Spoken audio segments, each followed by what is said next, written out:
ఒక మాట కూడా నేను కూడా నీలాగా ఒక మాట అక్కడ ఉంది ఫోన్ ఉంది అన్న జాగ్రత్త చెయ్యి జాగ్రత్త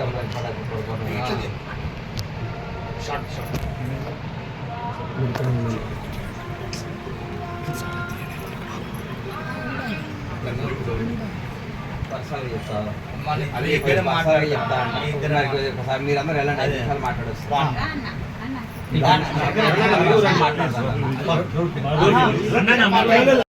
గత కొంతకాలంగా జన్యుపరమైన వ్యాధితో బాధపడుతున్న నిరుపేద నిస్సహాయక నిరంజన్ యొక్క కోరికను ఆంధ్రప్రదేశ్ ఉప ముఖ్యమంత్రి వర్యులు మనసున్న మహారాజు ప్రముఖ సినీ నటులు పవన్ కళ్యాణ్ గారి దృష్టికి తీసుకుపోవాలన్న ప్రయత్నంలో అన్న ఈ కుటుంబం నా దగ్గర రావడం జరిగింది.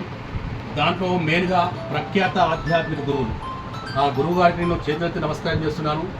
రాధా మనోహర్ దాస్ గారి యొక్క పుణ్యం అంటూ ఈరోజు 2 డేస్ క్రితము పవన్ కళ్యాణ్ గారు రావడం, వచ్చిన సమయంలో కూడా రాధా మనోహర్ దాస్ గారి గురించి అడిగారు. నేను ఇక్కడ వచ్చి ఇక్కడ పవన్ కళ్యాణ్ ఉన్నారు, ఇక్కడ నేనున్నాను, మీరు చేసిన కష్టం అనేది శంకర్ గారు అంతా ఇంత కాదు, మీరు ఇలా కష్టపడ్డారు కాబట్టి ఇక్కడ రాగలిగాను, హ్యాట్స్ ఆఫ్ అని చెప్పి పవన్ కళ్యాణ్ గారు సాక్షాత్ చెప్పారు.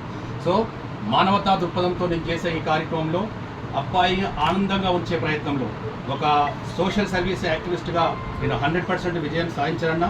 ఎందుకంటే రకరకాల వ్యక్తులు వస్తూ ఉన్నారు, ఆ అబ్బాయి యొక్క కోరిక అనేది నెరవేర్చడంలో చాలామంది వాళ్ళు దృష్టి తీసుకెళ్లారు. కానీ అన్ని తానే ముందుండి నేను తీసుకొచ్చిన ఈ ప్రయత్నంలో ఈ పిల్లవాళ్ళు ఎందుకంటే డిఎండి పుచ్చిని మస్కులర్ డెస్ట్రోఫీ అనే ఒక జన్యుపరమైన వ్యాధితో బాధపడే ఇలాంటి అబ్బాయిల గురించి ప్రభుత్వాలు, కేంద్ర ప్రభుత్వాలు కూడా ఈ డిసీజ్ పట్ల ఎక్కువ శ్రద్ధ తీసుకోవాలి.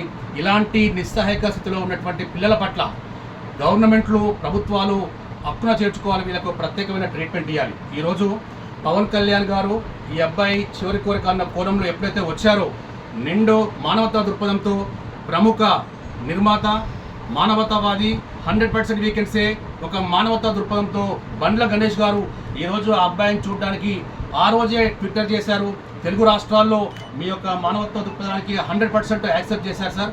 మరి ఇక్కడ అన్నట్టుగానే మీరు ఆ కుటుంబానికి రావడం, ఈరోజు ఆ అబ్బాయితో ముచ్చటించడం, ఆ అబ్బాయికి 100% మున్ముందు కూడా ఇంకా అన్ని చూసుకుంటా అని చెప్పేసి ప్రముఖ నిర్మాత బండ్ల గణేష్ గారు మరి ఇక్కడ రాము, మానస కుటుంబానికి, ప్రత్యేకంగా నిరంజన్ కుటుంబానికి, సో ఇలాంటి సెలబ్రిటీసే వచ్చినప్పుడు ఇలాంటి నిస్సహాయక స్థితిలో ఉన్న పిల్లల కోరికలు ఏవైతే ఉంటాయో ఆ రోజు నేను పవన్ కళ్యాణ్ గారికి కూడా చెప్పాను, ఇలాంటి వాళ్ళు వస్తే నిండు 100 ఏళ్ళు సుఖవంతంగా ఆరోగ్యంగా బతికే ఛాన్స్ 100% ఉంటుంది. కాబట్టి ఈరోజు మానవతా దృక్పథంతో బండ్ల గణేష్ గారు ప్రముఖ నిర్మాత గారు మా నిరంజన్ సమక్షంలో ఉన్నారు. తెలుగు రాష్ట్రాలు కోట్లాది మంది బండ్ల గణేష్ గారికి కూడా హ్యాట్సప్ చేస్తూ, నా పేరు చిలివేరు శంకర్, సామాజిక సేవా కార్యక్రమంలో నేను ఈ అబ్బాయికి అన్ని తానే ముందున్నాను అన్న.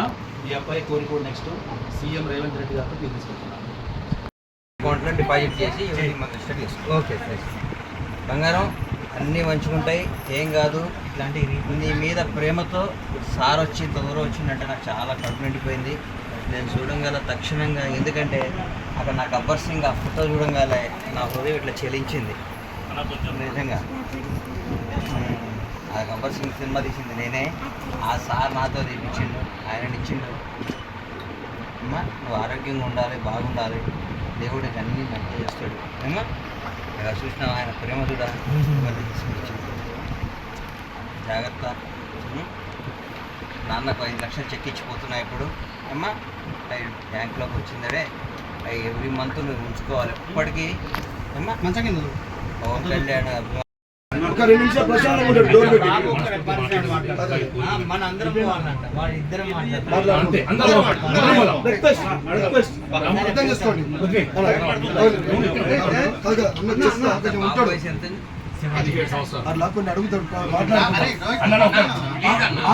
మాట్లాడతాడు కొంచెం ప్లీజ్ అర్థం చేసుకోండి. మనం ఎందుకంటే ఫోర్సబుల్ అంటే అంత మనల్ని అర్థం చేసుకోండి ప్లీజ్.